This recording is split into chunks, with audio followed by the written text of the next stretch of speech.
So good afternoon friends. ऐसा है, हम लोग राइट्स ऑफ श्योरिटी देख रहे थे। हमने पिछले क्लास में देखा था right against the principal debtor. Principal debtor के विरुद्ध क्या क्या अधिकार प्राप्त होते हैं, तो दो अधिकार थे, एक राइट ऑफ सब्रोगेशन और एक राइट ऑफ इंडेमनिटी। तो subrogation means the surety steps into the shoes of creditor, it is the substitution of one party bye the other. तो मैंने बताया था आपको, यहाँ पे गड़बड़ होती है, जोड़े अलावा एरर हो जाती है। यहाँ पे एग्जाम में कोई भी गलती हो सकती है, आपको पता है। बकवास से बकवास चीज़ भी तकलीफ दे देती है, जैसे 2 into 2 कितना होता है ये भी नहीं जमेगा कैलकुलेटर, जैसा कल मेरे साथ हुआ था। तो 4 का पहाड़ा नहीं आ रहा था, 4 का टेबल ही तो बोलना था, लेकिन नहीं जमा, होता है कभी कभी। तो ऐसा एग्जाम में भी होगा आपके साथ, तो होता है। फिर अपन 2 बार चेक करते हैं कैलकुलेटर पे, तो एकदम बकवास सी टोटल भी करने को कैलकुलेटर लग जाता है, होता है। तभी अपने को कॉन्सेप्ट पता है लेकिन क्लिक नहीं होता है, कॉन्सेप्ट और वो नाम मैच नहीं हो पाता। कभी दिमाग में गाना बजता रहेगा, वो भी होता है, गाड़ी वाला या घर से कचरा निकाल, जो कभी सोचा भी नहीं होगा ये गाना अपन गाएंगे, वो भी दिमाग में घूमते रहेगा। तो ऐसा सब होता है एग्जाम में, तो ठीक है, ठीक है, होती है चीज़ें। तो इसका मतलब आप बहुत होशियार हैं, जो होशियार लोग हैं उनके साथ ऐसा होता है। हाँ, सच में। जैसे राइटिंग खराब होना, ये होशियार होने की एक क्वालिटी है, ये साइंटिफिकली प्रूवन फैक्ट है। जिसकी राइटिंग खराब होती है वो बहुत होशियार होता है, इसीलिए राइटिंग खराब होती है। हाँ, क्योंकि उसका दिमाग जो है वो बहुत तेज चलता है और हाथ उतना तेज नहीं चलता, इसीलिए उसकी राइटिंग बिगड़ जाती है। ये फैक्ट है, एक्चुअल में फैक्ट है। तो जानबूझ के खराब मत लिखना सर, लेकिन ये फैक्ट है, ये साइंटिफिकली प्रूवन फैक्ट है, होते हैं ऐसी भी चीज़ें कई बार। ठीक है, जैसे आइंस्टाइन बहुत होशियार था, उसके पास बिल्ली थी, वो बिल्ली को छोटे बच्चे हो गए। हाँ, अब उसके बिल्ली के घर में एक बड़ा दरवाजा था, बाद में उसने एक छोटा दरवाजा बनाया, ये भी एक्चुअल केस है। छोटा दरवाजा बनाया, उसको बोले छोटा दरवाजा क्यों, तो बोले बड़ी बिल्ली बड़े दरवाजे से जाएंगी, छोटी बिल्ली छोटे दरवाजे से। उसको बोले अरे बड़े दरवाजे से छोटी बिल्ली जा सकती है, वो बोले अरे हो ऐसा होता है। नहीं, एक्चुअल में ये आइंस्टाइन का है कि पता नहीं, बट कोई ना कोई साइंटिस्ट का एक्चुअल केस है, उसने सही में ऐसा किया था, 2 दरवाजे बनाया था कि बड़ी बिल्ली बड़े दरवाजे से जाएगी, छोटी बिल्ली छोटे दरवाजे से। तो ऐसे भी गलतियां हो जाती है, तो बहुत होशियार होते हैं ना, तो कई बार वो लॉजिक्स थोड़े काम नहीं आते, होता है कभी कभी। ठीक है, जीवन है, होना चाहिए। ये बताता है कि हम कहीं ना कहीं इंसान है और इंसानी क्षमताओं से बंधे हुए हैं। चलो, तो right against the principal debtor में पहला था राइट ऑफ सब्रोगेशन और दूसरा था right of indemnity. Right of subrogation means the surety steps into the shoes of creditor, that means he is invested with all the rights which the creditor had against the principal debtor. तो जो भी अधिकार था, surety जो भी अधिकार था creditor को, वो सब श्योरिटी को प्राप्त हो जाएंगे, ये हमने देखा। इसके बाद हमने देखा right of indemnity. Right to indemnity मिलता है if he has paid rightfully, अगर रॉन्गफुल पेमेंट होगा तो इंडेमनिटी नहीं क्लेम कर सकते, ये भी हमने समझा था। इसके बाद हमने देखा right against the creditor. Creditor के अगेंस्ट उसको राइट टू सिक्योरिटीज होता है, दैट मींस जो भी सिक्योरिटीज क्रेडिटर के पास रखी गई है सेफ्टी पर्पज के लिए, वो सिक्योरिटीज वापस कर देना चाहिए टू द श्योरिटी। जैसे ही श्योरिटी ने पेमेंट कर दिया वैसे ही उसका अधिकार बन जाता है। अगर क्रेडिटर वापस नहीं करेगा तो surety can recover it by way of a suit, क्योंकि ये उसका अधिकार है, तो वो अपने अधिकार क्लेम कर सकता है even by going to court. फिर right to claim set off. Set off means a counter claim और deduction in the amount payable. हमको कुछ पे भी करना है और रिसीव भी करना है, तो हम उसको सेट ऑफ करके पे करेंगे। 10,000 पे करना था, 2,000 रिसीव करना था, 8,000 पे करेंगे। ये अधिकार इवन श्योरिटी को होता है कि अगर प्रिंसिपल डेटर से कोई सेट ऑफ क्लेम करना है तो वो सेट ऑफ क्लेम करके क्रेडिटर को पेमेंट करेंगे। And right to share reduction in case of insolvency of the principal debtor. जो भी नुकसान होगा तो पहले तो creditor should recover from the principal debtor, और उसके बाद फिर प्रिंसिपल, इसके बाद फिर श्योरिटी से रिकवर करेंगे, and surety can again claim with the claim from the principal debtor. तो ये मैंने आपको बताया था, ये पॉइंट यहाँ दिया नहीं है, बट यहाँ पे श्योरिटी को भी अधिकार है, surety can also claim from principal debtor 40%। 40% किसका, ऑफ 60,000, 24,000 यहाँ पे क्लेम किया जाए। 24 आ रहा ना, कहीं पे गलती हुई थी, ऐसे कुछ था। ठीक है, 24 ही आना चाहिए। देखो 4 का पहाड़ा तो बोलना है उसमें सीधा सीधा। ठीक है,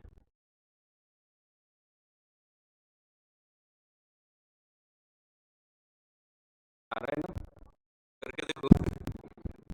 चलो ठीक है।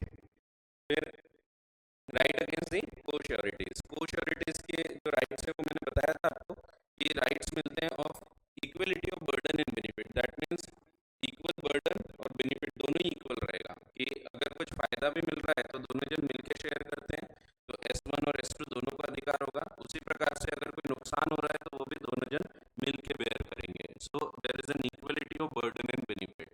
अब यहाँ पे ये तो जनरल रूल हो गया। जब हमने कुछ एग्री नहीं किया है तो there is an equality of burden and benefit.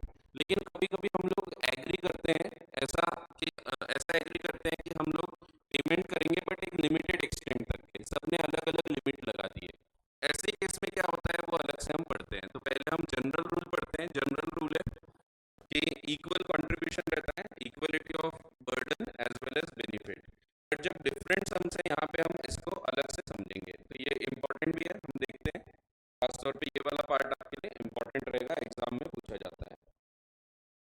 तो पहला पार्ट श्योरिटी, पहले को श्योरिटी क्या है वो समझाया। Surety is right against co-sureties where a debt is guaranteed by more than one sureties, they are called as co-sureties. In such a case, all the co-sureties are liable to contribute towards the payment of the guaranteed debt as per the agreement among them. But in the absence of any agreement, if one of the co-sureties compelled to pay the entire debt, he has a right to contribution from the other co-sureties. The rules of contribution are laid down in 146 and 147. 146 बोलता है equal contribution, where there are sureties for the same debt for similar amount, that is for one and the same amount, the co-sureties are liable to contribute equally and are entitled to share the benefits of securities held by any one of the co-sureties equally. So इसीलिए हम इसको ऐसा बोल सकते हैं आसान शब्दों में, there is an equality of burden and benefit, as between co-sureties there is equality of burden and benefits. Example दिया है बहुत ही आसान, ए बी और सी है, तीनों जन ने गारंटी दिए थे डी की for the sum of 3000 lent to E. तो डी को गारंटी दी है, ई को उधारी दी गई थी, ई ने डिफॉल्ट किया। ए बी और सी लायबल है एज बिटवीन देमसेल्स फॉर 1000। तो एज बिटवीन देमसेल्स का मतलब है डी तो पूरा अमाउंट किसी से भी क्लेम कर सकता है। आपको पता है जॉइंट प्रोमिसर्स के केस में हमने देखे थे कि promissory has a right to claim from any of the joint promisor. वो चाहे तो सिर्फ सी से पूरा रिकवर कर सकता है और सी विल हैव टू पे, उसको पूरा 3000 पे करना पड़ेगा। बट एज बिटवीन देमसेल्स आपस में कल चलकर ये लोग इनको जो भी अधिकार है वो सेट ऑफ कर लेंगे। जैसे समझो 3000 रुपये पूरा इसने पे किया तो he can compel A and B to pay 1000 rupees.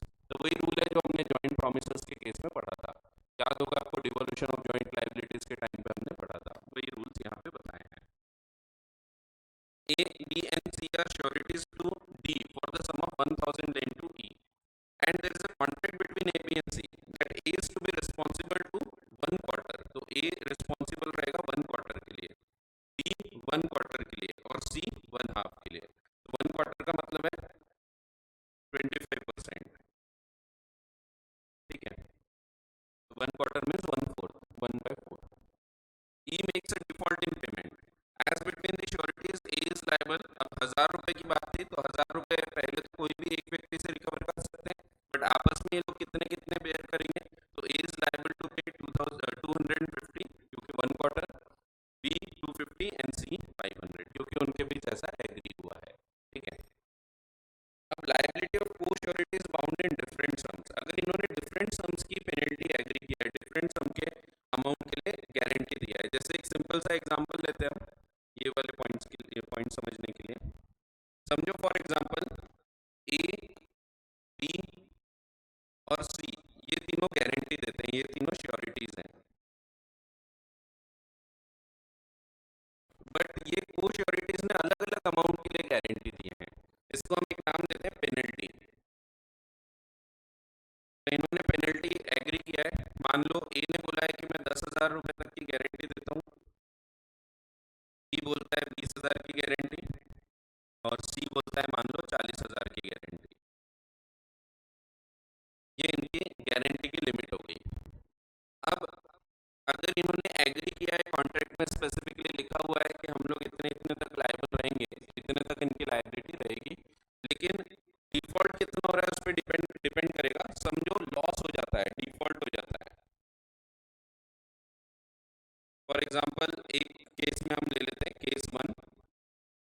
Default हो गया मान लो 30,000 रुपए का, तो इन लोग कितना कितना बेयर करेंगे तीनों जन। सो ए 10,000 बेयर करेगा, बी 10,000 बेयर करेगा एंड सी भी 10,000 ही बेयर करेगा। तो अगर 30,000 का लॉस होता है, डिफॉल्ट होता है, तो तीनों की लायबिलिटी कितनी रहेगी, तो ये लायबिलिटी रहेगी इक्वल। तो जैसा कि हमने बोला equality of burden and benefit होता है, तो जब तक कि इनकी पेनल्टीज कंप्लीट नहीं होती तब तक इक्वलिटी रहेगी ही। जैसे यहाँ पे 30,000 का डिफॉल्ट हुआ, तो भले ही इन्होंने 10, 20 और 40 बोला था, बट इसको हम 1:2:4 के रेशियो में नहीं बांटते, इट इज नॉट प्रोपोर्शनेट। तो इनकी जो लायबिलिटीज होती है, लायबिलिटीज कैसे रहेगी, तो ये इक्वल रहेंगी। तो इक्वल लायबिलिटीज तीनों को बेयर करना है।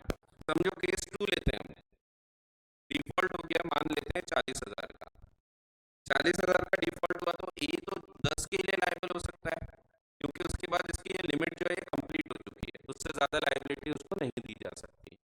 बट बी और सी अब बचा हुआ जो 30,000 है, इसके लिए दोनों जन 15,000 के लिए जिम्मेदार रहेंगे। तो इनकी लायबिलिटी इक्वल ही चलेगी, जब तक इक्वल दे सकते हैं ना तो इक्वल दी जाती है लायबिलिटी। तो यहाँ पे ये थोड़ा सा रूल अलग है, बाकी जगह आप देखते हो प्रोपोर्शनेट होता है, लेकिन यहाँ पे अलग है और इसीलिए इस पे क्वेश्चन बहुत बार आते हैं। तो जब अलग अलग पेनल्टीज में इन्होंने एग्री किया है कि मैं 10,000 पे करूंगा, मैं 20,000, मैं 40,000, ऐसे केस में फिर इन लोगों की लायबिलिटी इक्वल ही रहती है जब तक इक्वल दे सकते हैं। जब इक्वल नहीं दे पाएंगे उसके बाद फिर इनकी लायबिलिटी चेंज हो जाएगी। जैसे कि थर्ड केस एक और ले लेते हैं, मान लो डिफॉल्ट हो गया 50,000 रुपए का। अब 50,000 का डिफॉल्ट है, तो इसकी तो 10,000 की लायबिलिटी फिक्स हो चुकी है, ये दोनों 20,000 की लायबिलिटी के लिए जिम्मेदार रहेंगे। मान लो 70,000 का लॉस हो गया, तो लायबिलिटी हो गई 10,000, 20,000,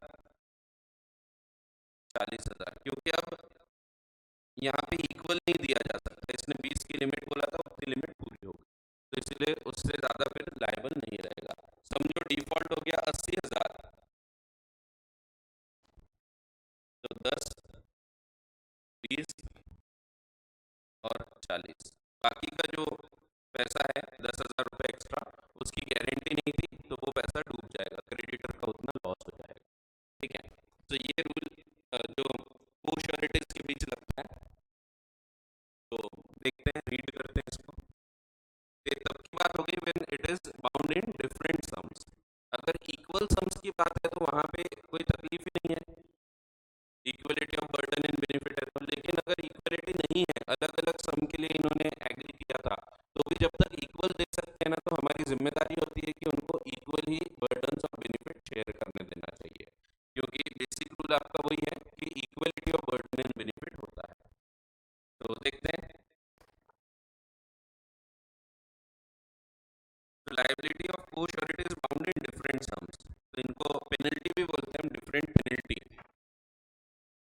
So where there are sureties for the same debt for different sums, the rule is that subject to the limit fixed by the guarantee, तो जितनी गारंटी की लिमिट है वहां तक के हर एक श्योरिटी इक्वली ही कंट्रीब्यूट करेगा एंड नॉट प्रोपोर्शनेटली कंट्रीब्यूट नहीं करेगा टू द लायबिलिटी अंडरटेकन।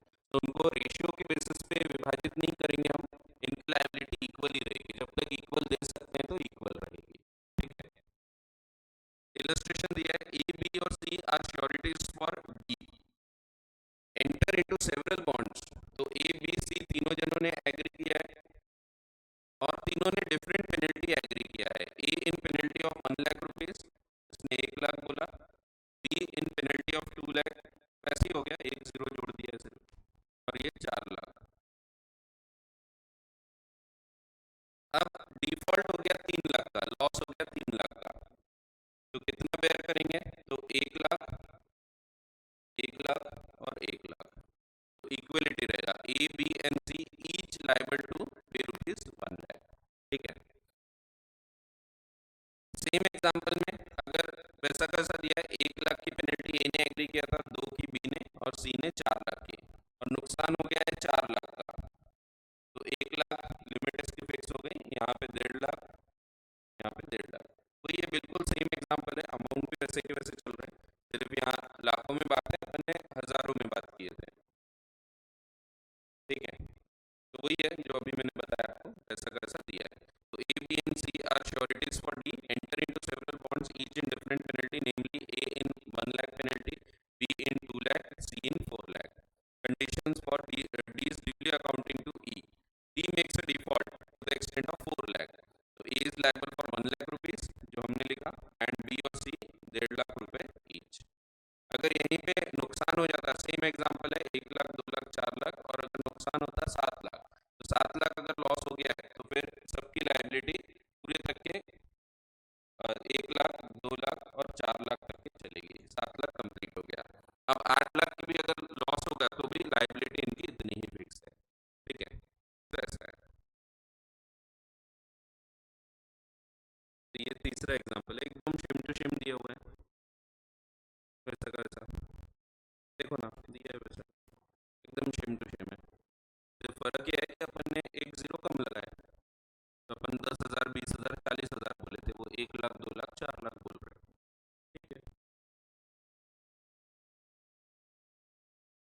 बस खत्म हो रहा है। Liability of two sureties is not affected by mutual arrangement. ये भी अगेन वही जो डिवोल्यूशन ऑफ जॉइंट लायबिलिटीज में हमने रूल पढ़ा था, अगर आपस में इन लोगों ने कुछ भी एग्री किया हो इससे कोई फर्क नहीं पड़ता। समझो आपस में इन लोगों ने एग्री कर लिया, ए और बी ने मिलकर एग्री किया, आपस में कॉन्ट्रैक्ट किया कि ए लायबल रहेगा ओनली, जो यहाँ एग्जांपल है वही उठाता हूँ मैं,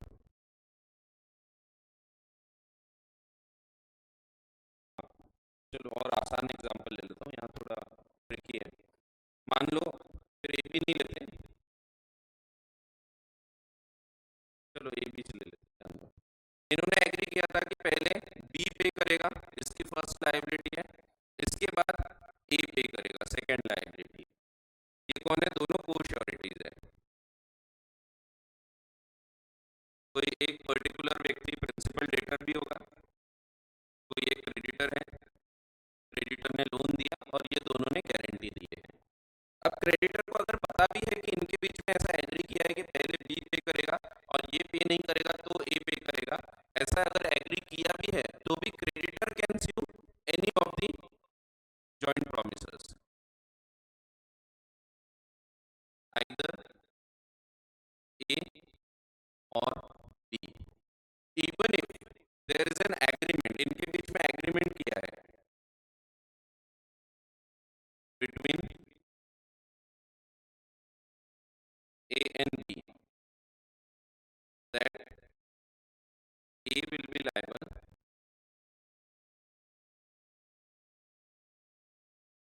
on default by B, but still creditor can sue either A or B, किसी पे भी एक्शन ले सकता है, भले इन्होंने आपस में ऐसा एग्री किया है तो भी, भले क्रेडिटर को इसके बारे में पता है तो भी, क्योंकि creditor is not a party to this contract. तो एग्रीमेंट किसके बीच है, बिटवीन ए एंड बी। हाँ, अगर इसमें क्रेडिटर भी पार्टी होता, वो एग्री करता कि ठीक है मैं पहले तुमसे रिकवर करूंगा, तुमसे नहीं मिलेगा तब इसके पास जाऊंगा, तो ऐसा करना पड़ा होता। लेकिन if he is not a party to this contract then he is not bound by this agreement, तो वो किसी एक से भी रिकवर कर सकता है, वो चाहे तो ए के पास डायरेक्टली जा सकता है। ए ये नहीं बोल सकता कि नहीं हमारे बीच एग्रीमेंट है पहले बी पे करेगा, A will have to pay to the creditor.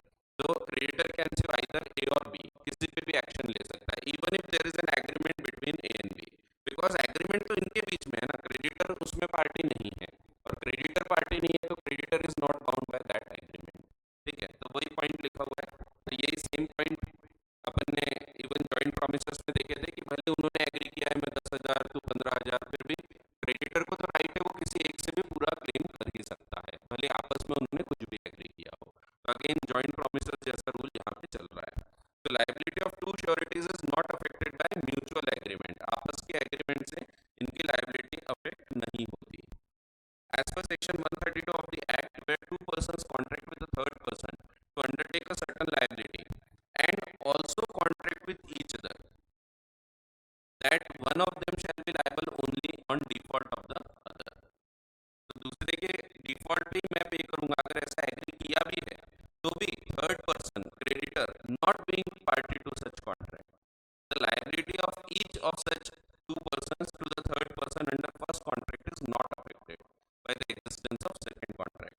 भले ही थर्ड पर्सन को पता है, भले क्रेडिटर इज अवेयर, क्रेडिटर को पता है, he is aware of its existence कि इनके बीच में ऐसा कॉन्ट्रैक्ट हुआ है। इलस्ट्रेशन दिया है, A and B makes a joint promise to C, A makes it in fact as a surety for B and C is aware about it. तो इन्होंने आपस में एग्री किया था कि ए सिर्फ श्योरिटी है, दैट मींस बी पहले पे करेगा, बी अगर नहीं पे करेगा तब ए की जिम्मेदारी होगी, ऐसा इन्होंने एग्री किया भी है। तो भी the fact that A made the note as a surety for B to C has knowledge about it is no defense। तो ये भले उसको पता था तो भी ये डिफेंस नहीं है, इसके बेसिस पे बच नहीं सकता to a suit by C against A upon the note. तो जब एक्शन लेगा सी, तो अपने केस में भी पार्टीज बिल्कुल सेम ही आई हैं, तो अच्छा है, ये सी हो गया, C is a third party.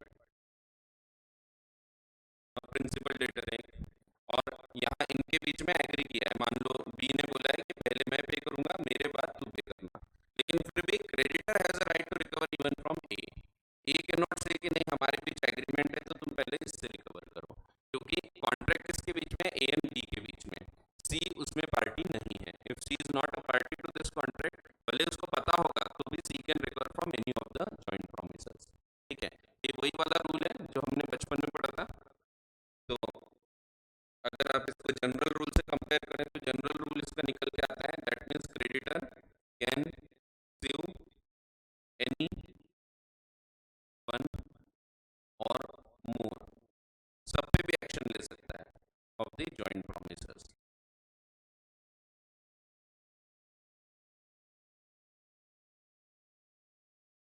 तो जॉइंट प्रोमिसेस पे एक्शन ली जा सकती है, इवन इफ उनके बीच एग्री किया होगा तो भी इससे क्रेडिटर को कोई फर्क नहीं पड़ता, ऐसा है। बहुत ही आसान। तो यहाँ पे ये चैप्टर आपका समाप्त होता है।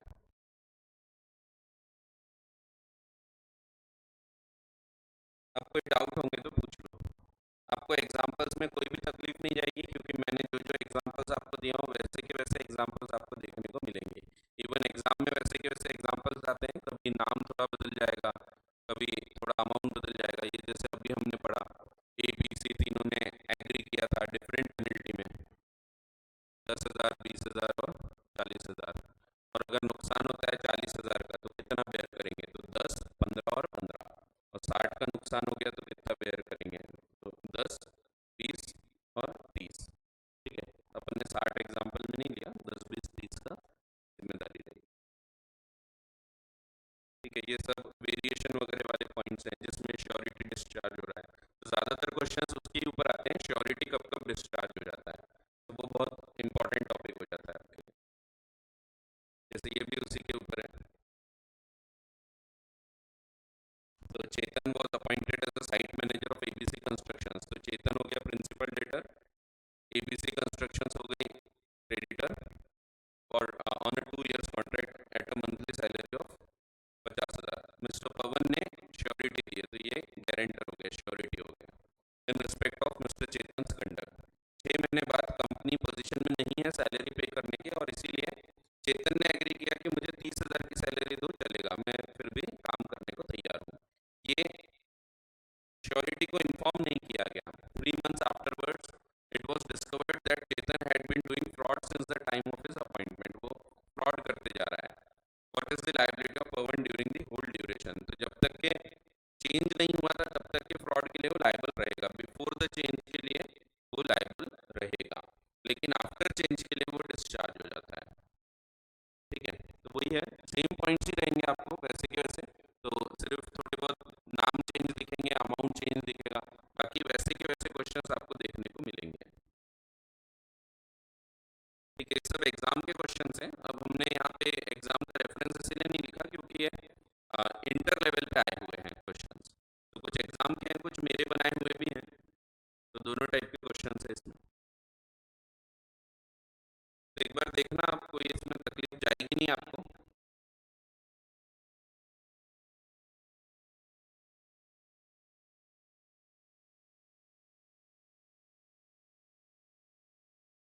जैसे कभी ये एकदम आसान क्वेश्चन भी आ जाते हैं, प्रोसीड अगेंस्ट, पहले आपको बताना है ये वैलिड है या नहीं, ऐसा अगर लिखा है तो ये यानी ट्रू और फॉल्स, ये सीधा सीधा। तो creditor should proceed legal action first against principal debtor and later against surety, तो it is not correct. Legal action की बात हो रही है, तो आप पहले जाओगे क्लेम करने, फिर वो पे नहीं करेगा, फिर श्योरिटी के पास जाओगे, लेकिन केस किस पे फाइल कर सकते हैं, तो legal action can be taken on any person. Even अगर प्रिंसिपल डेटर पे नहीं भी केस फाइल कर रहे हैं और सीधे श्योरिटी पे कर रहे हैं तो भी ही विल हैव टू पे। सो इसीलिए ये जो दिया हुआ है इट इज वॉइड, गलत दिया है, इनकरेक्ट है, इनवैलिड है, ये गलत दिया हुआ है, ठीक है। फिर a guarantee which extends to a single debt और स्पेसिफिक ट्रांजेक्शन इज कंटिन्यूइंग, ये भी गलत दिया है, तो it is a simple guarantee. तो अगर एक कंटिन्यूइंग ट्रांजेक्शन को हो रहा है तो कंटिन्यूइंग गारंटी होता है, सिंगल ट्रांजेक्शन को है तो सिंपल गारंटी होता है, ठीक है। तो ये फ्री के मार्क्स हैं, कभी कभी ऐसे फ्री वाले भी क्वेश्चंस देखने को मिलते हैं।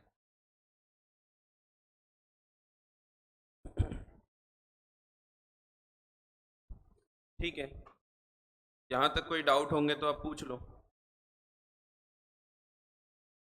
फिर हम सेल ऑफ गुड्स एक्ट पढ़ेंगे, उसके बाद बेलमेंट प्लेज पे आएंगे and indemnity guarantee, sorry agency पे आएंगे। कि सेल ऑफ गुड्स समझने के बाद ये ज़्यादा आसानी से समझ पाएंगे हम। तो अभी हम कॉन्ट्रैक्ट एक्ट छोड़ देंगे यहाँ पे। Actually sale of goods act पहले पढ़ना चाहिए, सेल ऑफ गुड्स एक्ट पहले पार्ट ऑफ कॉन्ट्रैक्ट एक्ट ही था, और ये general principles of the contract आते थे, फिर सेल ऑफ गुड्स एक्ट के प्रोविजन आते थे, उसके बाद स्पेशल टाइप्स ऑफ कॉन्ट्रैक्ट आते थे, ये जो इंडेमनिटी गारंटी, बेलमेंट प्लेज, ये बाद में आता था, और वो सीक्वेंस में ही हम अभी पढ़ेंगे। तो सिर्फ हमने एक इंडेमनिटी गारंटी पहले पढ़ लिया क्योंकि उसमें फ़र्क नहीं पड़ता है, लेकिन अब सेल ऑफ गुड्स एक्ट पहले हम समझेंगे तो आपको बहुत आसानी से फिर बेलमेंट प्लेज और कॉन्ट्रैक्ट ऑफ एजेंसी ये समझ में आ जाएगा, ठीक है। तो सेल ऑफ गुड्स एक्ट के ऊपर चर्चा करते हैं। ओरिजिनली, हाँ यहाँ तक कोई डाउट है तो पूछ लो, कोई भी डाउट। पिछला चैप्टर वैसे काफ़ी आसान था कंपेरेटिवली।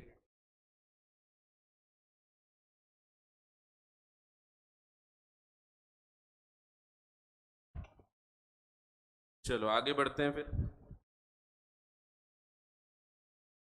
तो सेल ऑफ गुड्स एक्ट ये पहले अलग नहीं हुआ करता था, सेल ऑफ गुड्स एक्ट ये पहले कॉन्ट्रैक्ट एक्ट का हिस्सा हुआ करता था।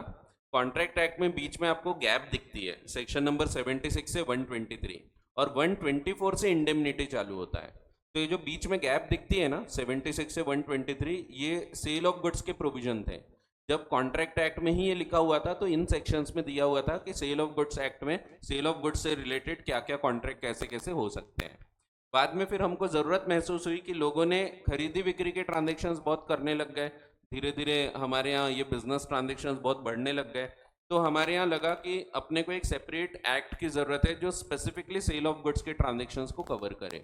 और इसीलिए 1930 में ब्रिटिश पार्लियामेंट के द्वारा, अगेन ब्रिटिश पार्लियामेंट ने इसको बनाया है, उन्होंने एक Indian sale of goods act नाम से कानून बनाया था 1930 में, और इससे रिलेटेड जो कानून लिखा हुआ था कॉन्ट्रैक्ट एक्ट में वो हटाया गया, इसको हम बोलते हैं रिपील करना, हटा लेना। तो उससे हटा लिया और एक सेपरेट एक्ट बनाया गया, the Indian sale of goods act. बाद में फिर 1963 में हमको लगा अब इंडियन वर्ड की ज़रूरत नहीं है, तो हमने इंडियन वर्ड को ओमिट कर दिया। ओमिट करना मीन्स नहीं, वो ओमिट करना होता है, ओमिट करना मीन्स हटा देना, तो हमने इंडियन वर्ड को हटा दिया।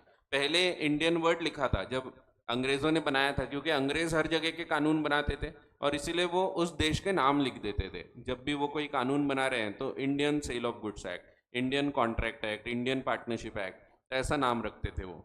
उसके बाद फिर जब अपन आज़ाद हो गए तो अपने को फिर ये इंडियन वर्ड लिखने की ज़रूरत ही नहीं थी, तो इसीलिए फिर वो इंडियन वर्ड बहुत सारे कानून से हटाए गए। कई कानून में अभी भी लिखे हैं, जैसे पार्टनरशिप एक्ट में अभी भी लिखा है इंडियन पार्टनरशिप एक्ट, तो उसमें अभी भी इंडियन वर्ड लिखा हुआ है, जबकि अब ज़रूरत नहीं है। सो ये कॉन्ट्रैक्ट ऑफ सेल में सबसे पहले हम इंट्रोडक्शन देखते हैं। इंट्रोडक्शन में यही बेसिक चीज़ें बताई हैं। The sale of goods act 1930 governs the transfer of property. Property का मतलब यहाँ पे ध्यान रखना, प्रॉपर्टी मीन्स ओनरशिप। तो जब जब प्रॉपर्टी वर्ड आएगा तो आप उसको ओनरशिप समझना। कभी कभी 2-3 जगह सिर्फ मैं बताऊंगा यहाँ प्रॉपर्टी का मतलब ओनरशिप नहीं है, वहां प्रॉपर्टी का मतलब ओनरशिप नहीं रहेगा। बाकी हर जगह पूरे सेल ऑफ गुड्स एक्ट में प्रॉपर्टी का मतलब आपको समझना है ownership. So the sale of goods act 1930 governs the transfer of property in goods. So goods को ये कवर करता है। बहुत ही इंपॉर्टेंट पॉइंट्स है, ध्यान रखना है। गुड्स को, गुड्स जब मैं बोल रहा हूं that means movable goods, movable होना चाहिए। इमूवेबल प्रॉपर्टी को ये कवर नहीं करता। इमूवेबल प्रॉपर्टी के लिए एक अलग कानून है जिसको हम ट्रांसफर ऑफ प्रॉपर्टी एक्ट बोलते हैं। सो टोपा करके एक कानून है, ट्रांसफर ऑफ प्रॉपर्टी एक्ट, टोपा। तो ये सोगा है। तो सोगा किसको लगता है? मूवेबल गुड्स को। तो एक्चुअल में इसको ऐसा बोलते हैं, सोगा, टोपा, शॉर्ट में यूज किया जाता है, ठीक है। सो ये सोगा जो है सेल ऑफ गुड्स एक्ट, ये लगता है सिर्फ गुड्स को जब मूवेबल गुड्स की बात हो रही है। लेकिन जब इमूवेबल प्रॉपर्टी की बात होती है तब ये अप्लाई नहीं होता। अगर आप जमीन जायदाद खरीदोगे, एक समझो प्लॉट खरीद रहे हो, मकान खरीद रहे हो, फ्लैट खरीद रहे हो, वहां पे sale of goods act is not applicable. तो वहां पे एक दूसरा कानून लगता है, ट्रांसफर ऑफ प्रॉपर्टी एक्ट, ठीक है। So it does not include the transfer of immovable property which is governed by the Transfer of Property Act. Contract of sale of goods is a special contract. ये भी एक प्रकार का contract ही है। Originally it was a part of the Indian contract act itself. तो Indian contract act में लिखा हुआ था पहले इसके बारे में। तो in chapter number 7 section 76 to 123, जो अभी जस्ट मैंने बताया 76 टू 123। 75 पे डैमेजेस खत्म होते हैं पूरे, लॉ ऑफ डैमेजेस 73, 74, 75। उसके बाद पूरा गैप है, फिर डायरेक्टली 124 आता है, कॉन्ट्रैक्ट ऑफ इंडेमनिटी की डेफिनेशन। तो बीच के जो सेक्शंस थे ना, ये बाद में हटाए गए हैं। So later these sections in the Contract Act were deleted and separate Sale of Goods Act was passed in 1930. The Sale of Goods Act 1930 contains 66 sections in 7 chapters. तो चैप्टर वाइज लिखे जाते हैं पूरे कानून, हम आगे देखेंगे, बताऊंगा मैं आगे जब कंपनीज एक्ट पढ़ेंगे। It came into force on 1 July 1930। तो 1 जुलाई से अप्लाई हुआ। तो 1930 तो ईयर है, लेकिन उस साल कौन से तारीख से, क्योंकि 365 दिन होते हैं, तो उसमें एक पर्टिकुलर डेट होती है कि इस दिन से ये वाला कानून चालू होगा। जैसे कि जीएसटी एक्ट चालू हुआ, तो जीएसटी एक्ट को भी 1 जुलाई से चालू किया था 2017 से, ठीक है। सो हर एक कानून के से एक डेट होती है, उस डेट से वो चालू होता है। सो इसको जब बनाया गया तो it came into force on 1 July 1930 as the Indian sale of goods act. So पहले Indian sale of goods act 1930 बनाया था। Later in 1963, the word Indian was omitted and it became the Sale of Goods Act 1930. Sale of Goods Act ये पूरे भारतवर्ष में एक प्रकार से लागू होता है, होल ऑफ इंडिया, तो पूरे भारत में लगता है। As per section number 3 of the Sale of Goods Act, the principles of Contract Act relating to formation of contract। अब सेक्शन 3 क्या बोलता है? सेक्शन 3 एक जनरल सेक्शन है। ये बोलता है कि कभी कभी ऐसा होगा कि कुछ चीजें हो सकता है कि सेल ऑफ गुड्स एक्ट में नहीं लिखी है, लेकिन वो चीज लिखी है कॉन्ट्रैक्ट एक्ट में। तो आप कॉन्ट्रैक्ट एक्ट को रेफर करके इसका मीनिंग निकाल सकते हैं। जैसे एक सिंपल एग्जांपल, इसमें डैमेजेस रिकवर करना ये लिखा है कई जगह, लेकिन डैमेजेस कैसे निकलते हैं, क्या रहेगा डैमेजेस में, क्या आएगा क्या नहीं आएगा, ये चीजें इसमें क्लैरिफाई नहीं की है। तो इसीलिए हम जब डैमेजेस के बारे में पढ़ते हैं ना, तो हम यहाँ कॉन्ट्रैक्ट एक्ट के रूल्स लगाएंगे। जैसे इसमें लिखा है अगर सेलर ने कॉन्ट्रैक्ट तोड़ा तो ही विल हैव टू पे डैमेजेस, बट डैमेजेस क्या है ये डिफाइन ही नहीं किया, तो उसके लिए हम फिर कॉन्ट्रैक्ट एक्ट रेफर करते हैं। उसमें जो लिखा है कि ordinary damages are always recoverable, special damages are recoverable when special circumstances were in contemplation of parties, and remote damages या indirect damages are not recoverable. तो ये रूल्स जो वहाँ लिखे हैं वो हम यहाँ लगाते हैं। तो ये लिखा है सेक्शन 3 में। सेक्शन 3 बोलता है the principles of contract act relating to formation of contract, performance of contract या लॉ ऑफ डैमेजेस जो भी है, ये सभी के सभी provisions are also applicable to contract of sale of goods in so far as they are not inconsistent with the express provision of the sale of goods act. तो जब तक वो इनकंसिस्टेंट नहीं है, inconsistent means opposite, not inconsistent means not opposite, it should not be opposite with the sale of goods act. That means in simple terms, अगर sale of goods act कुछ बोल रहा है और कॉन्ट्रैक्ट एक्ट कुछ बोल रहा है, आप दोनों फॉलो कर सकते हैं तो दोनों फॉलो करो। लेकिन अगर कभी इनकंसिस्टेंसी आ गई, that means sale of goods act और कॉन्ट्रैक्ट एक्ट में से एक ही फॉलो कर सकते हो आप, तो ऐसे केस में हम कौन सा फॉलो करेंगे? तो सेल ऑफ गुड्स एक्ट, क्योंकि वो स्पेशल कानून है, ठीक है। सो सेल ऑफ गुड्स एक्ट हमको हमेशा फॉलो करना ही है। अगर कहीं अपोजिट नहीं जा रहा है तो आप कॉन्ट्रैक्ट एक्ट को भी फॉलो कर सकते हैं। सो कॉन्ट्रैक्ट के जो भी प्रिंसिपल्स हमने ऑलरेडी पढ़े, ये भी हमको फॉलो करना है if they are not inconsistent with the express provision of sale of goods act. तो ऐसा है। सो ये कुछ बेसिक चीज़ें हैं जो आपको एग्जाम में नहीं पूछी जाएगी, सिर्फ इंट्रोडक्शन है कि कानून कब बनाया गया था, कहाँ कहाँ अप्लाई होता है, ये सब बेसिक पॉइंट्स हैं। अब हमारा जो मेन टॉपिक है यहाँ से शुरू होते हैं। सो कॉन्ट्रैक्ट ऑफ सेल क्या है ये हमको समझना है। सो कॉन्ट्रैक्ट ऑफ सेल में एक एग्जाम्पल लेते हैं हम। आपको याद होगा बचपन में आप जब इतने इतने से थे, आए थे, तब मैंने आपको बताया था कि ए ने बी को पूछा क्या तुम मेरी कार खरीदोगे 1 लाख रुपए में। अच्छा 2 लाख थे, 2 लाख रुपए में।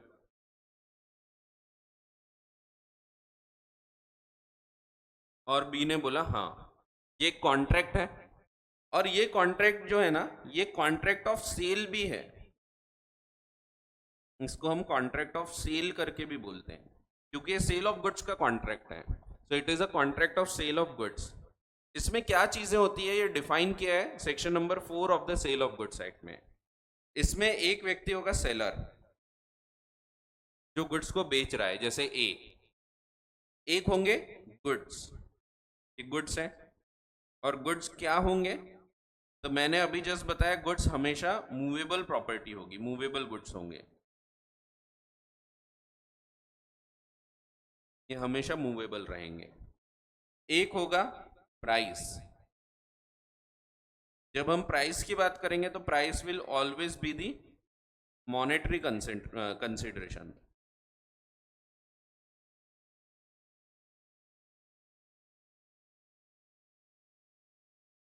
तो ये प्राइस है। एंड जो व्यक्ति को गुड्स बेच रहे हैं इसको हम बोलते हैं बायर। अब इसमें आपको कुछ चीजें तो दिख रही है। एक व्यक्ति दूसरे व्यक्ति को चीज बेच रहा है, तो गुड्स देगा, पैसे लेगा। और इसमें एक खास चीज होगी, कॉन्ट्रैक्ट ऑफ सेल में हमेशा ट्रांसफर ऑफ प्रॉपर्टी होगी।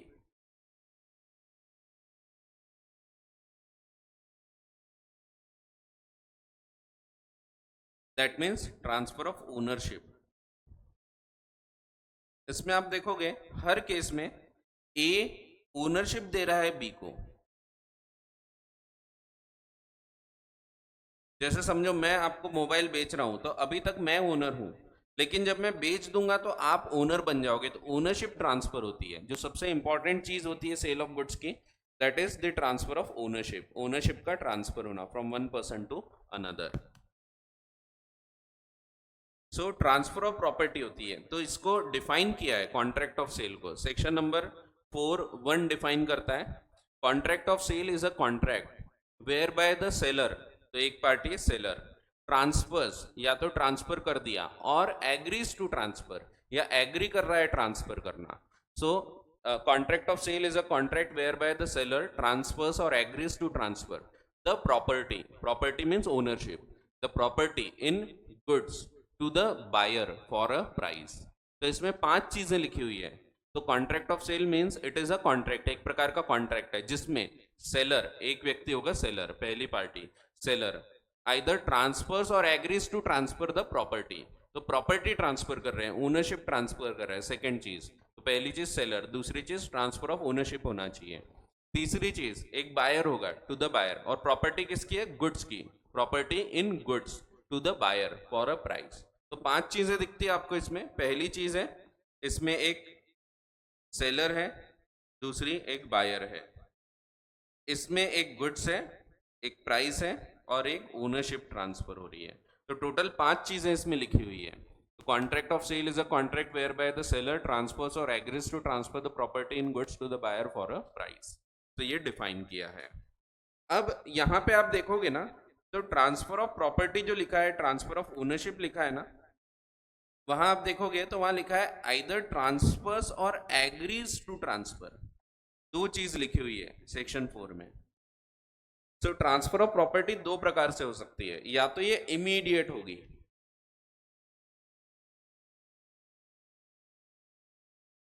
इमीडिएट ट्रांसफर ऑफ प्रॉपर्टी यानी तुरंत मैंने आपको ओनरशिप दे दिया, आपने चीज खरीद ली है, this is called as immediate transfer of property. या फिर दूसरा होगा आगे चल के ट्रांसफर हो गई, तो transfer of property at a future date, या फिर or on fulfilment of certain conditions.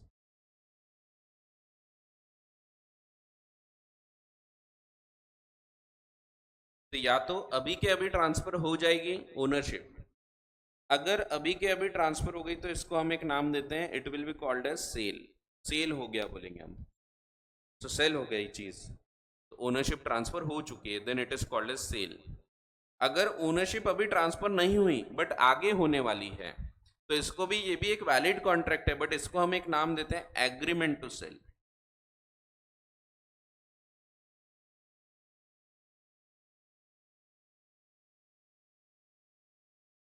नाम एग्रीमेंट है बट ये भी एक कॉन्ट्रैक्ट है।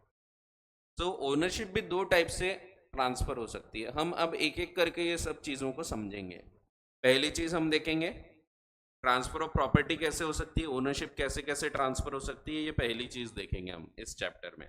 फिर गुड्स क्या है, कैसे कैसे हो सकते हैं, ये देखेंगे, और फिर प्राइस क्या है वो देखेंगे। बाकी सेलर और बायर में कुछ खास है नहीं। सेलर मीन्स जो व्यक्ति गुड्स बेच रहा है, और बायर मीन्स जो गुड्स को खरीद रहा है। सो ओनरशिप जो है वो इंपॉर्टेंट चीज़ है, गुड्स की डिलीवरी होना इंपॉर्टेंट है, and payment of price important है। तीन इंपॉर्टेंट चीज़ है। अगर आप सेलर और बायर को अलग कर देते हैं, तो ये दो को छोड़ दिए अगर, तो कॉन्ट्रैक्ट ऑफ सेल में क्या बचा, सो transfer of ownership in goods for a price. तो गुड्स बचेंगे, प्राइस बचेगा, और ओनरशिप बचेगी। ये तीन चीज हमको अब समझना है, ठीक है।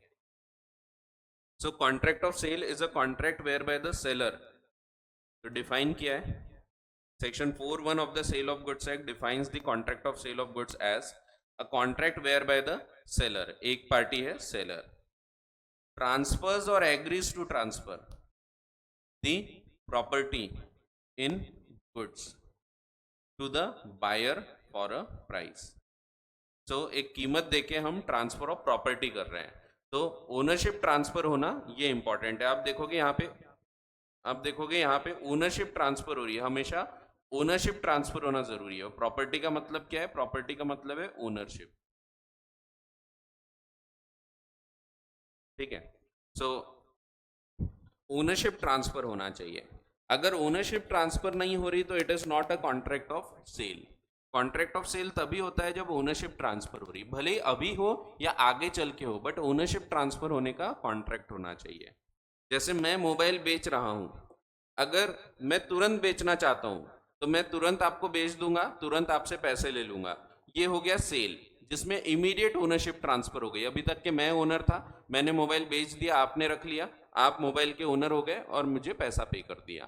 सो this is a sale, sale complete हो गया because the ownership has been transferred to the buyer, buyer owner बन चुका है। कभी कभी ऐसा होता है कि मैं एक नया मोबाइल खरीदने जा रहा हूँ, मैंने ऑर्डर दे के रखा हूँ, लेकिन वो 15 दिन में आने वाला है, तो मैं आपको बोलता हूँ कि मैं 15 दिन के बाद आपको ये मोबाइल बेचूंगा, क्योंकि मेरा फ़ोन नया आएगा, तब तक के मैं रुकना चाहता हूँ। सो मैंने आपको एग्री किया, मैं 15 दिन के बाद ये मोबाइल आपको बेचूंगा, आपने खरीदने को एग्री किए, ये भी एक कॉन्ट्रैक्ट है, क्योंकि ऑफर एक्सेप्टेंस हुआ, आप खरीदने को तैयार है, मैं बेचने को तैयार हूँ। लेकिन आज हम ओनरशिप नहीं देंगे, हम ये कब करने वाले हैं, तो ओनरशिप हम 1 महीने बाद या 15 दिन बाद ट्रांसफर करेंगे, जो भी हमने एग्री किया है। तो अगर मैं बोल रहा हूँ 15 दिन बाद मैं बेचूंगा, तो कॉन्ट्रैक्ट तो वैलिड है। अगर 15 दिन बाद मैं मुकर जाता हूं तो आप मुझ पे एक्शन ले सकते हैं, आप मना कर देते हैं तो मैं आप पे एक्शन ले सकता हूं।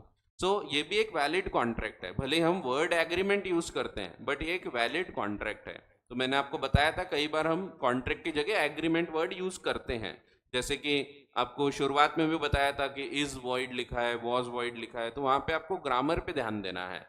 तो कॉन्ट्रैक्ट या एग्रीमेंट वर्ड पे ध्यान नहीं देना है, क्योंकि कई बार हम लोग ऐसा यूज करते हैं। आप कई बार प्रॉपर्टी खरीदते हैं, इमूवेबल प्रॉपर्टी, तो बोला जाता है एग्रीमेंट करने जाना है, एक्चुअल में हम कॉन्ट्रैक्ट एंटर कर रहे हैं, बट बोलने के टाइम हम एग्रीमेंट बोलते हैं, और गलत नहीं है, क्योंकि कॉन्ट्रैक्ट भी एक एग्रीमेंट तो है ही। और इसीलिए यहाँ पे भी agreement to sale is also perfectly valid contract. लेकिन इसमें ओनरशिप अभी ट्रांसफर नहीं हुई, कब ट्रांसफर होगी, तो 15 दिन बाद, क्योंकि मैंने एग्री किया हूँ 15 दिन बाद बेचने का, आपने 15 दिन बाद खरीदने का एग्री किया, तो ओनरशिप 15 दिन बाद ट्रांसफर होगी, ठीक है। या फिर कभी कभी किसी कंडीशन पे भी हम डिपेंड करते हैं। जैसे समझो मेरी जो बाइक है वो बाइक मेरे नाम से नहीं है, मेरे वाइफ के नाम से है। अब यहाँ पे वो एग्री करती है आपको ये बाइक बेचने का, लेकिन वो बोलती है कि शर्मा जी के गचकने के बाद मैं आपको ये बाइक बेचूंगी। तो एक कंडीशन है, वो कंडीशन के फुलफिल होने के बाद ओनरशिप ट्रांसफर होगी, क्योंकि अभी मैं चलाता हूँ लेकिन जिस दिन मैं गचक जाऊंगा उस दिन आपको ये बाइक बेच दी जाएगी। तो ये भी एक एग्रीमेंट टू सेल है, ये भी एक परफेक्टली वैलिड कॉन्ट्रैक्ट है। कल चलकर कोई भी पार्टी मुकर जाए तो हम उस पर एक्शन ले सकते हैं, ठीक है। सो एनफोर्सिएबल एग्रीमेंट है ये, सो एनफोर्सिएबल बाय लॉ। सो ये सेम केस में दो प्रकार से हो सकता है, या तो इमीडिएट ट्रांसफर ऑफ ओनरशिप हो सकता है, उसको हम सेल बोलेंगे, या तो एट अ फ्यूचर डेट जैसे 15 दिन बाद, या फिर on fulfilment of condition, certain conditions, जैसे डेथ के बाद ओनरशिप ट्रांसफर करेंगे। तो ये केसेस में हम इसको बोलते हैं एग्रीमेंट टू सेल। तो it is also a perfectly valid contract, but इसको हम नाम देते हैं एग्रीमेंट टू सेल। तो ये परफेक्टली वैलिड कॉन्ट्रैक्ट है, तो वही चीज बताई हुई है। सो डेफिनेशन ध्यान रखना है, आपको याद हो जाएगी, रटना नहीं है, समझोगे तो याद हो जाएगी। सो क्या बोला हुआ है, contract of sale is a contract whereby the seller either transfers, अगर इमीडिएट ट्रांसफर करेगा तो ट्रांसफर्स, और एग्रीज टू ट्रांसफर, आज ट्रांसफर नहीं कर रहा but he is agreeing to transfer the property in goods to the buyer for a price, ठीक है। So a contract of sale of goods like any other contract, ये भी एक contract है और बाकी के कॉन्ट्रैक्ट के जैसा। It also results by an offer by one party, जैसे कि हमने एग्जाम्पल देखा, ए ने बी को पूछा क्या तुम मेरी कार खरीदोगे, तो एक ऑफर आएगा, दूसरी पार्टी एक्सेप्ट करेगी। So offer to buy or sale, यहां हमेशा एक ऑफर जरूर रहेगा, एक्सेप्टेंस जरूर रहेगा, because it is also a contract. So contract of sale भी एक कॉन्ट्रैक्ट है and it is created by offer and acceptance. तो वही चीज बताई है। तो contract of sale of goods like any other contract results by an offer by one party and its acceptance by the other. तो एक party offer करेगी, दूसरा एक्सेप्टेंस करेगी। The parties are free to decide the terms and conditions of performance, जैसा कि आपको पता है कि पार्टीज कॉन्ट्रैक्ट में जैसा चाहे वैसे टर्म्स डिसाइड कर सकती हैं, तो यहाँ पे भी parties are free to decide the terms and conditions of performance of their contract. जब जब कॉन्ट्रैक्ट साइलेंट है, कुछ नहीं लिखा है, तो फिर सेल ऑफ गुड्स एक्ट में बताए गए प्रोविजंस अप्लाई होते हैं टू द रिलेवेंट इशू। तो जो भी रूल्स बताए हैं सेल ऑफ गुड्स एक्ट में वो अप्लाई होंगे, ठीक है। सो कॉन्ट्रैक्ट ऑफ सेल में दो चीजें आ सकती है, it can be either an agreement to sell और it can be a sale. एक बार इसको हम डेफिनेशंस को देख लेते हैं। अब मैंने जो एक पॉइंट और बताया आपको कि ओनरशिप ट्रांसफर होना जरूरी है। चलो बायर सेलर पढ़ लेते पहले, फिर ओनरशिप पे चर्चा करते हैं। बहुत ही बकवास डेफिनेशन है, एग्जाम में नहीं पूछी जाएगी। बायर का मतलब है, buyer means a person who buys the goods और who agrees to buy the goods. तो जो खरीद लेगा वो भी बायर है, और जो सिर्फ एग्री कर रहा है कि मैं खरीदूंगा वो भी बायर है। तो क्योंकि दोनों आता है इसमें, sale and agreement to sell. वैसे ही seller means a person who sells the goods और agrees to cell the goods, तो दोनों चीज इसमें कवर होगी। तो जो सेल कर रहा है वो भी, या जो सिर्फ एग्री कर रहा है वो भी, एग्रीज टू सेल। फिर प्रॉपर्टी, प्रॉपर्टी का मतलब है अच्छी चाय, नहीं प्रॉपर्टी मीन्स प्रॉपर्टी, नहीं वो नहीं, प्रॉपर्टी मीन्स ओनरशिप। अब यहाँ ओनरशिप ट्रांसफर होना चाहिए, जब भी हम कॉन्ट्रैक्ट ऑफ सेल की बात करेंगे ना, हमेशा ओनरशिप ट्रांसफर होना चाहिए। एक एग्जाम्पल समझते हैं, जैसे कि समझो एक कॉन्ट्रैक्ट है, ए बी को पूछता है क्या तुम मेरी कार खरीदोगे 2 लाख रुपए में। इसमें मैंने आपको बताया दो पार्टीज हैं, एक सेलर, दूसरा सेली। अरे सेली नहीं होता, बायर होता है। हर जगह रूल नहीं लगाना, कई जगह लगता है पेयर पेई, ट्रांसफरर ट्रांसफरी, बट सेलर सेली नहीं होता, बायर बाई नहीं होता। नहीं तो ये बायर ये बाई, सेलर ये सेली, ऐसा नहीं होता। ठीक है, हर जगह रूल नहीं लगाना। तो ऐसा है, तो यहाँ पे सेलर गुड्स की ओनरशिप दे रहा है for a price. Ownership transfer होना जरूरी है। अभी तक के ए ओनर था, अब ओनरशिप ट्रांसफर हो गई और ओनरशिप आ गई बी की। जब ये ओनरशिप ट्रांसफर होगी ना, इसको हम नाम देते हैं जनरल प्रॉपर्टी ट्रांसफर हो गई। अब बी को मिल गई है जनरल प्रॉपर्टी।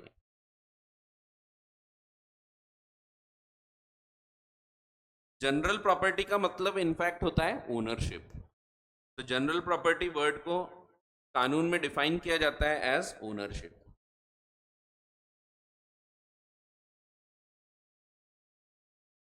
तो ओनरशिप जनरल प्रॉपर्टी को हम बोलते हैं।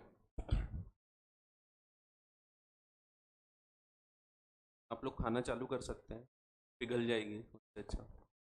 हाँ, बाकी सुनते जाना, एक हाथ से खाते जाओ, खाते जाओ, ठीक है।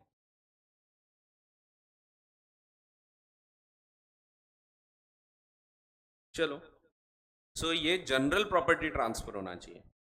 What is important is the transfer of property, and property को डिफाइन किया है। अभी हम जब डेफिनेशन पढ़ेंगे तो property has been defined as the general property in goods, and general property is the ownership. तो यहां पे अप्लाई होगा सेल ऑफ गुड्स एक्ट। लेकिन ऐसा ही एक और कॉन्ट्रैक्ट दिखता है आपको। समझो ए है, ए ने बी को गुड्स दिया, लेकिन गिरवी रख के, ए के पास एक कार है, उसको पैसे की आवश्यकता थी, उसने बी के पास एक कार रखा और उससे 2 लाख रुपए उधारी ले लिया। बिल्कुल सेम कॉन्ट्रैक्ट दिख रहा है, गुड्स जा रहे हैं, पैसे आ रहे हैं, गुड्स जा रहे हैं, पैसे आ रहे हैं। बट यहां पे ये क्या है, लोन है।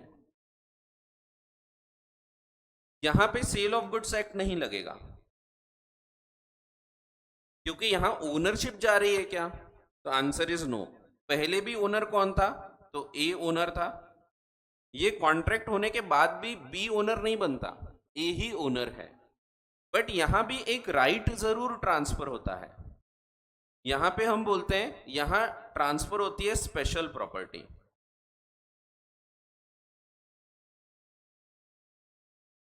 But general property remains with the original party, ए।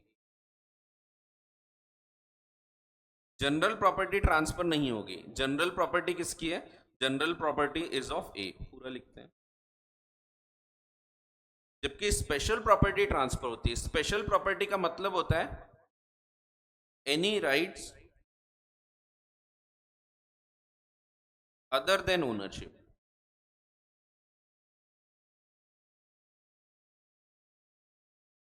जैसे for example, we can sell the goods. अगर उसको पैसा नहीं मिलेगा टाइम पे, लोन रिपेमेंट नहीं होगा, तो he has a right to cell the goods. So जब स्पेशल प्रॉपर्टी ट्रांसफर हो रही है, जनरल प्रॉपर्टी नहीं, यहाँ सेल ऑफ गुड्स एक्ट नहीं लगता। यहाँ पे कॉन्ट्रैक्ट एक्चुअली लगता है normal contract, Indian contract act 1872, ये अप्लाई होता है। ठीक है, सो कॉन्ट्रैक्ट एक्ट लगता है। ये कॉन्ट्रैक्ट को हम एक नाम देते हैं, it is a contract of pledge. आगे पढ़ेंगे हम,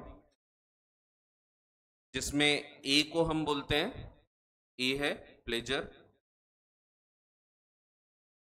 प्लेज कर रहा है, प्लेजर। जैसे अपने पास एक बाइक होती है, अपन बोलते प्लेजर, इट्स माय प्लेजर। फिर आगे वाले बोलेगा इट्स माय एक्टिवा। ठीक है, नहीं वो अलग है, वो प्लेजर है, ये प्लेजर है।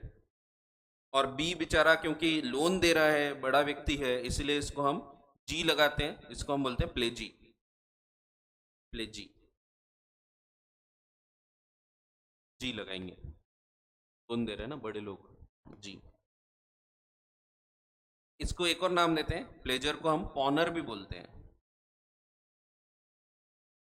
और इसको हम बोलते हैं पॉनी। हाँ, पॉनी एक छोटा सा घोड़ा होता है। नहीं वो अलग है, ये वो वाला पॉनी नहीं है। ये पॉनी का मतलब है, सैया ने देखा मुझको, मैं पॉनी पॉनी हो गई। नहीं वो भी नहीं, वो पॉनी नहीं है। ठीक है, तो पॉनर और पॉनी भी बोलते हैं इसको हम लोग। तो पॉनर जो गुड्स दे रहा है, गिरवी रख रहा है, और पॉनी जिसके पास गिरवी रखे गए। It is a contract of pledge. Similar दिख रहे हैं कॉन्ट्रैक्ट, बट इंपॉर्टेंट चीज है ओनरशिप ट्रांसफर हो रही तो सेल ऑफ गुड्स एक्ट में आएगा। ओनरशिप नहीं ट्रांसफर हो रही, सिर्फ कोई और राइट ट्रांसफर हो रहे हैं। For example right to sale, यहाँ पे अगर हमने लोन नहीं चुकाया तो he has a right to cell the goods, he has a right to keep the possession of the goods. जब तक के लोन रीपे नहीं होगा वो अपने पास रख सकता है गुड्स को। तो ये सब जो राइट्स हैं, इन राइट्स को हम लोग बोलते हैं special property.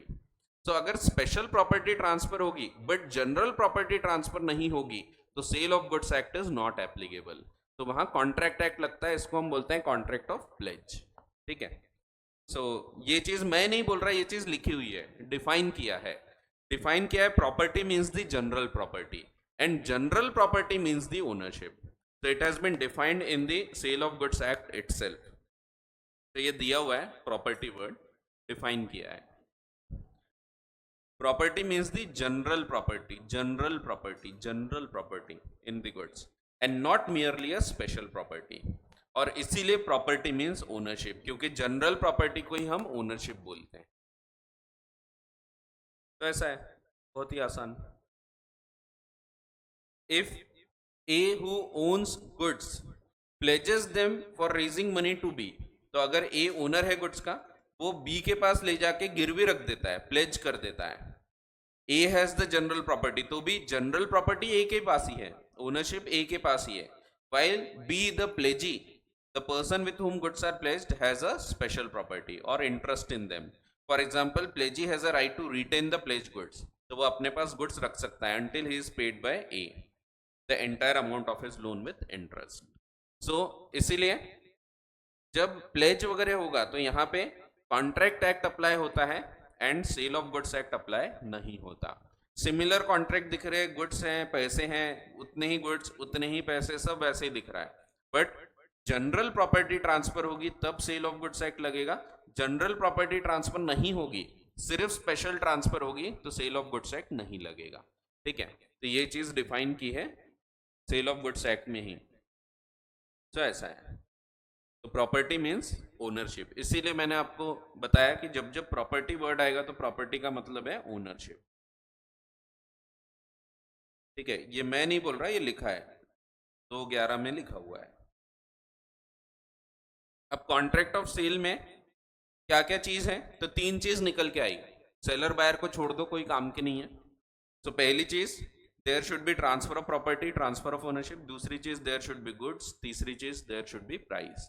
Then transfer of property भी 2 प्रकार से हो सकती है। It can be either immediate, एकदम अभी के अभी वक्त से ट्रांसफर हो गई ओनरशिप, सेल हो गया, वक्त से यानी तुरंत। अगर ओनरशिप अभी ट्रांसफर नहीं हुई तो ये एग्रीमेंट टू सेल हो गया। तो कब ट्रांसफर होगी, तो यहाँ पे at a future date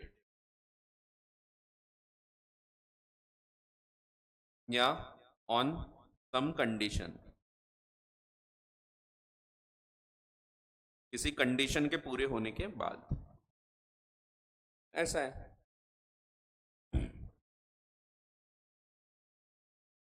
essential characteristics of a contract of sale. Contract of sale में क्या क्या चीजें होनी चाहिए। अभी ओनरशिप के ऊपर खूब डिटेल में चर्चा करना बचा है। अभी हमने सिर्फ बेसिक पॉइंट पढ़े। पहला चैप्टर जो है इसमें सिर्फ बेसिक चीजें हम देखने वाले हैं, ट्रेलर है ये, हम सिर्फ किरदारों से वाकिफ होंगे इसमें, और आगे चल के हम पूरा डिटेल में समझेंगे। ट्रांसफर ऑफ प्रॉपर्टी पे पूरा एक चैप्टर दिया हुआ है, तो पूरा चैप्टर अपन अच्छे से डिटेल में समझेंगे। तो अभी बेसिक पॉइंट्स मैं ज़रूर बता दूंगा आपको, बाकी डिटेल में हम इसको आगे पढ़ने वाले हैं। तो अगला चैप्टर है कंडीशन एंड वारंटी। उसके बाद के चैप्टर का नाम ही आप देखोगे तो नाम ही दिया हुआ है ट्रांसफर ऑफ ओनरशिप, तो उस पर बहुत डिटेल में पूरा एक चैप्टर पढ़ेंगे हम। Essential characteristics of contract of sale. एक कॉन्ट्रैक्ट ऑफ सेल में क्या क्या चीज़ें होनी चाहिए। पहली चीज़, 2 पार्टीज होनी चाहिए, एक पार्टी बायर, दूसरी बाई नहीं, बाई नहीं, बायर और सेलर। तो जैसा कि आपको पता है 2 जनों का होना अनिवार्य है। आपने देखे होंगे, शर्मा सर पहली क्लास में बताते हैं एंटिटी कॉन्सेप्ट। मैंने एक हिस्से से पैसे निकाले, एक हिस्से में डाले, ट्रांजैक्शन हुआ क्या। फिर अपन बोलते नहीं, क्योंकि खुद से थोड़ी कॉन्ट्रैक्ट होता है। तो मैंने एक हिस्से से मोबाइल निकाला, खिस्सा है ना जेब, तो मैंने ये जेब से पॉकेट से मोबाइल निकाला यहाँ पे रखा, यहाँ से पैसे निकाला यहाँ पे रखा, तो ये कोई कॉन्ट्रैक्ट होगा क्या? तो नहीं। तो बस वही है, दो पार्टीज का होना अनिवार्य है। हाँ, वो आईफिल टावर गिर जाएगा थोड़ा ध्यान से। तो ठीक है, आप तो भी अभी ठीक हो। बाकी इंटर में मैंने पिछले बार ऐसे ही अभी कुछ दिन पहले ही आइसक्रीम पार्टी दिया था, तो वो तो ऐसा पूरा पिरामिड बना के रखे थे उन्होंने, मेरे सामने पिरामिड बना रहे, फिर मैंने डांटा उनको, और फिर मैंने डांटा, उतने में गिर गया वो। ठीक है। हाँ, पढ़ाई नहीं कर रहे, उधर पिरामिड बना रहे, आईफिल टावर बना रहे, इधर ध्यान दो। ठीक है। हाँ हाँ ठीक है, सीमेंट वगैरह सब लगा देना। आगे बढ़ते हैं। Two parties, there must be two parties, a buyer and a seller. फिर दूसरी चीज जो सबसे इंपॉर्टेंट में से एक है, ट्रांसफर ऑफ प्रॉपर्टी होना चाहिए। तो बायर सेलर तो है ही, transfer of ownership, transfer of property that is ownership in goods from seller to buyer must take place in case of a sale. अगर सेल है तो ओनरशिप ट्रांसफर हो जाना चाहिए, या फिर ownership should be agreed to be transferred in case of agreement to sell. आज नहीं ट्रांसफर हुई, बट आगे हम ट्रांसफर करने वाले हैं, तो एग्रीमेंट टू सेल में ओनरशिप ट्रांसफर करने का वादा होना चाहिए। फिर अगली चीज गुड्स होना चाहिए। गुड्स मीन्स जो चीज खरीदी बेची जा रही, subject matter of sale, it must be goods. और गुड्स को हम डिफाइन करेंगे आगे चल के, ये हमेशा मूवेबल रहेंगे, इमूवेबल नहीं होना चाहिए। फिर price, transfer of property must take place for some money consideration called the price. Price होना जरूरी है।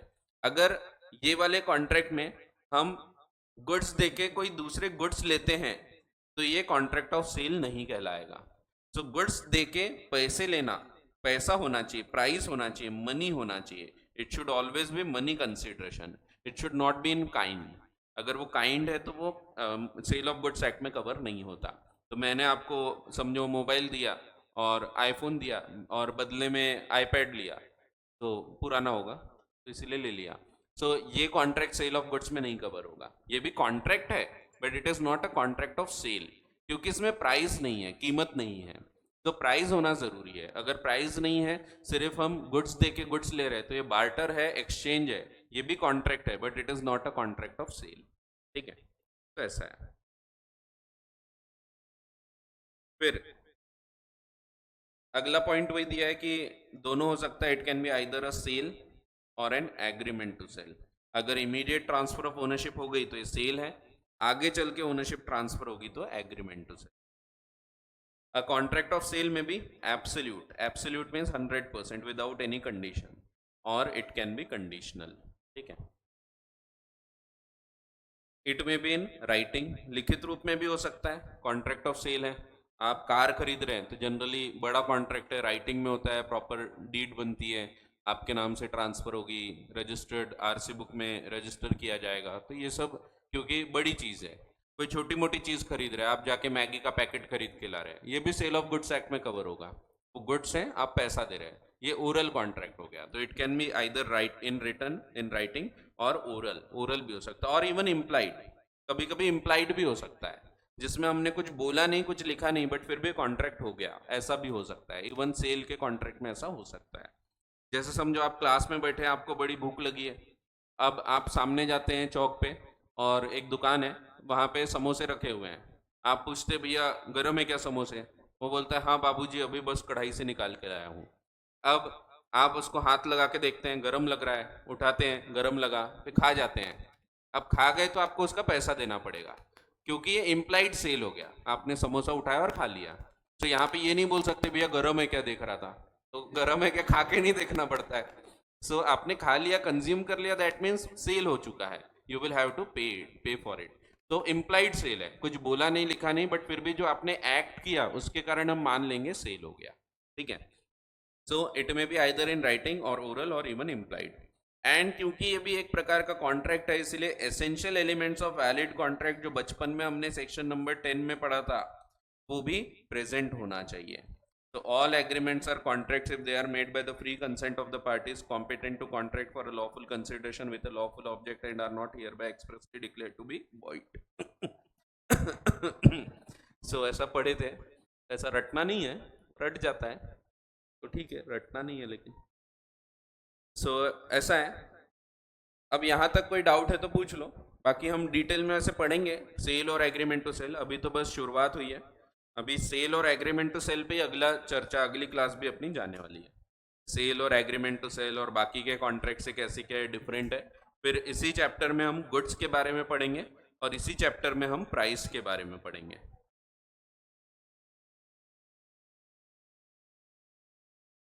हाँ, स्पेशल प्रॉपर्टी वो पढ़ेंगे अपन, बेलमेंट जब पढ़ेंगे तो बताऊंगा। चलो सो कंक्लूड करते हैं, कोई डाउट? चलो नेक्स्ट क्लास में देखते हैं, थैंक यू।